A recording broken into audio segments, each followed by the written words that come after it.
Bonjour, donc on se retrouve aujourd'hui pour une nouvelle vidéo en réponse à la question de Zico qui me dit: Salut DRJ, je suis DJ et j'aimerais savoir comment faire pour utiliser des effets de style EQ3 autofilter progressivement sur mes pistes audio. Le problème étant que il n'y a pas de dry wet, donc comme je peux faire que du on ou du off, donc j'espère que tu comprends ce que je veux dire. Alors oui, effectivement je comprends ce que tu veux dire, c'est un problème qui est rencontré notamment par de nombreux DJ. Hein, le principe, je vais montrer à ceux qui ne savent pas. Alors si par exemple je prends un autofilter, on va prendre un EQ3, et je vais vous montrer justement une reverb. Vous voyez qu'ici, le principe du dry wet, hein, c'est un bouton en fait qui est utilisé sur un outil ou sur un effet qui permet de doser le signal audio. À savoir le dry, c'est le signal audio non traité, et on va progressivement vers un signal wet à 100% qui est à 100% avec l'effet. Le problème c'est qu'ici, quand vous avez un EQ ou un autofilter, et ben vous n'avez pas ce potard qui vous permet de doser progressivement le signal audio pur vers le signal audio traité. Alors il y a une astuce qui consiste à, par exemple ici, créer une piste de retour et d'aller, par exemple, alors mettre, je sais pas, un autofilter dessus, et vous allez utiliser, on va prendre un son, un opérateur par exemple, toc, et d'envoyer directement dans l'autofilter via les send. Mais c'est pas forcément la chose qu'on souhaite faire, puisque nous on veut le mettre en insert sur une piste. Alors, comment procéder? Alors, ce qu'on va faire, c'est qu'on va aller direct dans les audio effect rack, et le principe, on va dérouler les macros et les chaînes, et ce qu'on va faire, c'est qu'on va créer ce qu'on appelle deux chaînes, c'est-à-dire un signal audio, une chaîne avec un signal audio pur, et une autre chaîne avec un signal audio sur lequel on va ajouter nos effets, et on va contrôler le passage de l'un à l'autre avec un bouton macro qu'on va appeler comme ceci directement le dry wet. Alors, le petit souci, c'est qu'il y a une règle qu'il faut connaître tout de suite. Alors je vais m'équiper directement avec un Ozone 8 pour avoir un contrôle visuel pour vous démontrer une petite chose. Alors on va enlever tout ce qui est parasite qui pourrait modifier le signal. Donc ici j'ai mon opérateur. Alors je vais créer, on va créer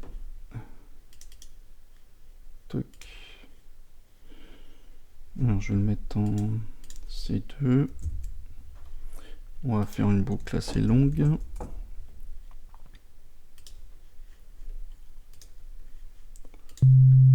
Voilà, j'ai un signal fixe qui tape à -12 dB. Ok. Donc je vais l'enlever pour pas que ça nous pollue. Donc vous voyez qu'il est fixe. Donc qu'est-ce que je vais faire? Je vais créer une première chaîne que je vais appeler dry avec mon signal pur. Ok, donc vous voyez que j'active les chaînes, et là je vais dire sur l'amplitude de mon potard de 0 à 127, je vais avoir la présence du signal dry. Ok, donc on se promène. Ok, alors je vais assigner mon sélecteur au dry wet de façon à le bouger comme ça. J'ai fait une petite erreur. Dry. Ok. Donc vous voyez que là jusqu'ici il n'y a rien d'extraordinaire, que je sois à 0, que je sois à 100%, j'ai toujours -12 dB.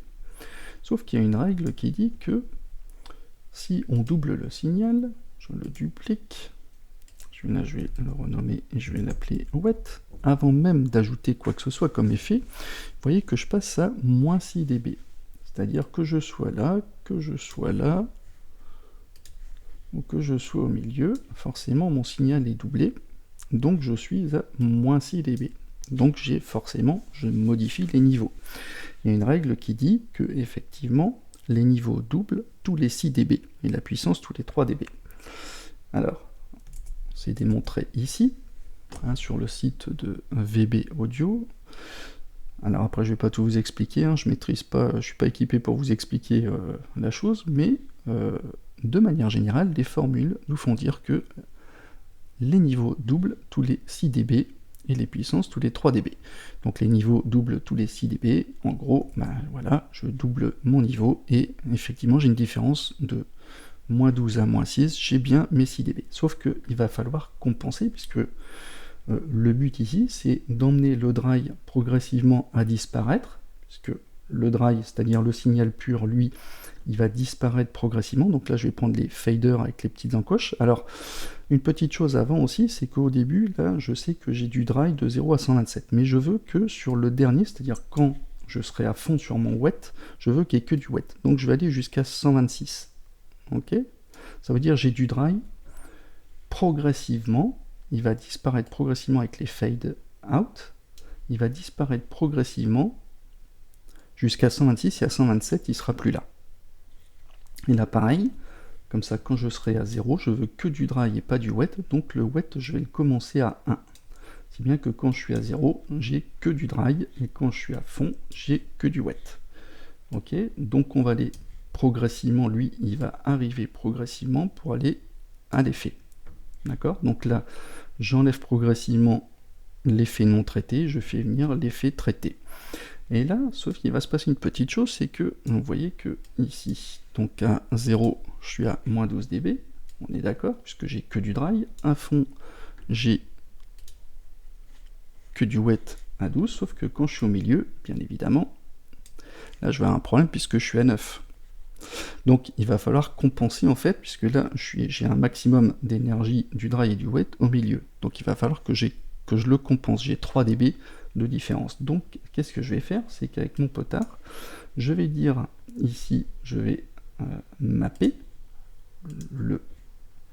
les niveaux, ici en disant, ben, toi tu commences ici à 0 dB et tu vas finir à moins 6. D'accord? De façon à ce qu'au milieu, j'ai moins 3. Et pareil, mapper, voilà, j'avais pas bien fait. Donc lui, alors lui, il va de 0 à moins 6 dB, et l'autre de moins 6 dB à 0. Ouais, j'avais oublié de cliquer sur le map. Voilà, ce qui fait que maintenant, à 0, donc je suis à moins 12 dB, au maximum je suis bien à moins 12 dB, et au milieu, c'est-à-dire à peu près à 64-65, j'ai bien mes moins 12 dB. Donc là, l'équilibre est préservé au niveau des niveaux, si je puis dire. Ok? Et là, maintenant, on va pouvoir donc ajouter, donc sur le wet, vous pourrez ajouter vos effets. Par exemple, si vous voulez mettre un autofilter, vous le mettez directement dessus. Alors bien évidemment, attention, cet équilibre va être modifié, puisque là, on parle de niveaux égaux. Hein, au niveau sur les signaux, ils sont égaux. Sauf qu'effectivement, là, maintenant, sur le wet, je vais changer les valeurs fréquentielles, ou sur des EQ, donc forcément, ça va provoquer un déséquilibre, mais au moins, au niveau de notre bouton dry wet, il est propre, il est nickel, il n'y aura pas de fluctuation au niveau sonore. Sauf, mis à part, bien évidemment, ce que vous allez ajouter comme effet. Donc, une partie avec rien et une partie avec le wet. Donc, vous avez créé un audio effect rack. Voilà, sur ce, je vous dis à bientôt, j'espère que ça aura répondu à la question de Zico. N'hésitez pas à me laisser des commentaires, et je vous dis à bientôt pour un nouveau tuto. Allez, ciao ciao.